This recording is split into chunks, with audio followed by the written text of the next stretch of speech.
Hello good morning, welcome છે તમારું અમારા નવા બ્લોગમાં. તો અત્યારે જો દૂધ ગરમ કરું છું અને મૈત્રી અને જીનું તો બંને જ ઊંઘે જ છે. એ લોકોને જ ઊંઘ પૂરી થઈ નથી. મૈત્રી જીનું ઉઠતા જ નહીં બિલકુલ. અહીંયા હું દૂધ ગરમ કરું છું. દૂધ ગરમ થઈ જશે એટલે હું ચા બનાવી દઈશ. હજુ તો પેલી બે ઊંઘે છે, મૈત્રીજીને ઊંઘે છે. એ લોકો ઉઠે એટલે એ લોકોને પણ ચા નાસ્તો આપી દઈશ. હજુ તો મારે ઘરમાં બધું એવું લેવું જ પડ્યું છે. આ બંને ઉઠે તો કંઈક કામ થાય. મૈતી, જીનું, એ જીનું તો ઉઠો. મીતુ ઉઠો, ચલો જીનું ચાલ ઉઠો,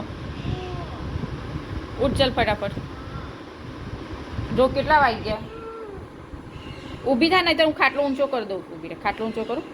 એ ખાટલો ઊંચો, એ ખાટલો ઊંચો થાય, એ ખાટલો ઊંચો થયો જીનું.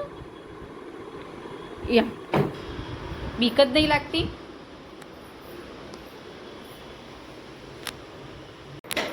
અત્યારે વાગી ગયા છે બપોરના 3 અને બધું ઘરનું કામ પતી ગયું છે. જો વાસણ પણ થઈ ગયા છે, રસોડું પણ સાફ થઈ ગયું છે. અમે પાછળ દરવાજો બંધ કરી દીધો છે કારણ કે તાપ ત્યાંથી બહુ આવે છે. તો બધું કામ પરવાડી દીધું છે. ઘરમાં ચોખ્ખું પણ થઈ ગયું છે. નવા બેને છે હું થોડી વાર ઊંઘાડી દઈશ કારણ કે બેને બપોરે થોડી વાર ઊંઘાડી દઉં છું કારણ કે પછી ને સાંજ પડે ને એટલે મને હેરાન કરે છે. કારણ કે પછી સાંજે 7 વાગે ને એટલે ઊંઘવાનું કરે, એટલે બને ત્યાં સુધી બપોર 4 કલાક ઊંઘાડી દઉં છું. તો બંને જો અત્યારે ઊંઘી છે. લોકો જમીન પરવારી ગયા છે. હવે થોડી વાર ઊંઘાડી દઈશ, બધું બંધ કરી દઈશ દરવાજાને બધું, એટલે ઘરમાં થોડું ઠંડક રહે. તો ફટાફટ હવે આ પડદા પણ બંધ કરી દઈશ, થોડી ઘરમાં ઠંડક રહે. કારણ કે મારા પાછળનો દરવાજો, આજે આ દરવાજો રહ્યો ને રસોડાનો, આજે પાછળ રસોડાનો દરવાજો રહ્યો ને, એ દરવાજો છે ને ખોલું ને એટલે ત્યાંથી કેવું, ત્યાં સૂર્ય એ બાજુ જાય ને ડૂબવાનો થાય ને, એટલે એ બાજુથી તાપ આખો 2 વાગે ને એટલે ચાલુ થઈ જાય તાપ આવવાનું ઘરમાં. એટલે ઘર છે ને ગરમ ગરમ રહે. 6, 6:30 સુધી, જ્યાં સુધી સૂર્ય ડૂબેલા ને ત્યાં સુધી ઘરમાં તાપ રહે. તો જો મેં બધું બંધ કરી દીધું છે. ઘરમાં અંધારું થઈ ગયું છે. હવે 2 જણ ઊંઘી જશે, સૂઈ જશે. તો અમે પણ થોડી વાર સૂઈ જઈએ. ફટાફટ સાંજે ઉઠી સાંજે ફરીથી બ્લોગ ચાલુ કરી દઈએ. તો અત્યારે વાગી ગયા છે સાંજના 6. અમે તો ક્યારના ઉઠી ગયા હતા પણ ચા પીવાની બાકી હતી. તો અત્યારે હું ચા બનાવું છું. જો ચા મારી ઉકળે છે અને મૈત્રી અને જીનું બંને ત્યાં બેઠી છે. અત્યારે થોડા સૂર્યદાન અહીંયા મારી ચા ઉકળે છે. ચા ઉકળી ગઈ છે. હવે હું દૂધ રેડી દઈશ અંદર. અને મૈત્રીજીનું બંને અહીંયા બેઠે છે. સેવું ભર્યું છે ઠેલીની અંદર, બધું ખાલી કરી બેટા એને ઠેકાણે મૂકી દે બધી વસ્તુઓ. હારમ હા. અત્યારે હું બનાવું છું ગલકા બટાકાનું શાક.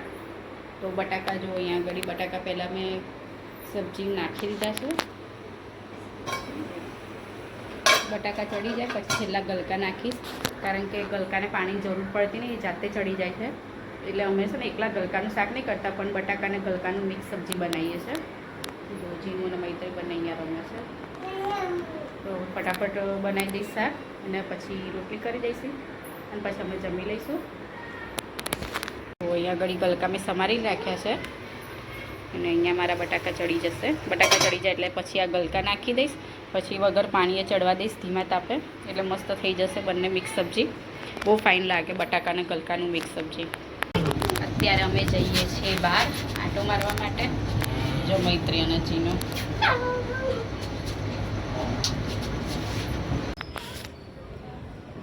મૈત્રી અહીંયા છે, એના પપ્પા બાઇક કાઢે છે. જીનું ત્યાં છે. એ આગળ બેસવા માટે જ અમારે ઝઘડો થાય 2 જણનો. જીનું કે મારે બેસવું, મૈત્રી કે મારે બેસવું. કેમ આ બાજુથી અહીંયા આગળ બંધ છે, કઈથી બંધ હોય જથ્થા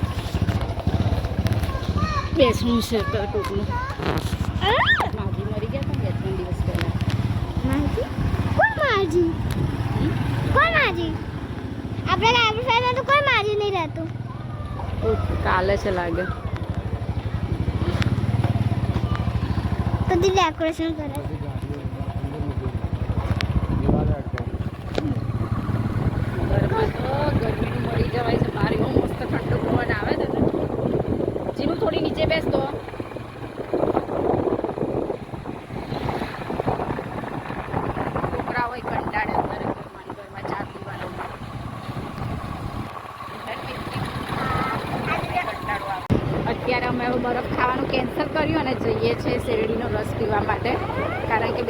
પહેલાં જ બરફ ખાધો હતો તો આજે નથી ખાવાની ઈચ્છા તો હવે શેરડીનો રસ પીશું અત્યારે જઈએ છીએ શેરડીનો રસ પીવા માટે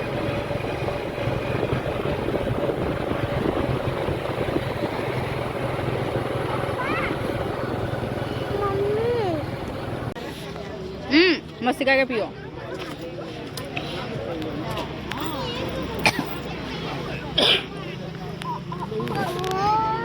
જલ્દી પી જા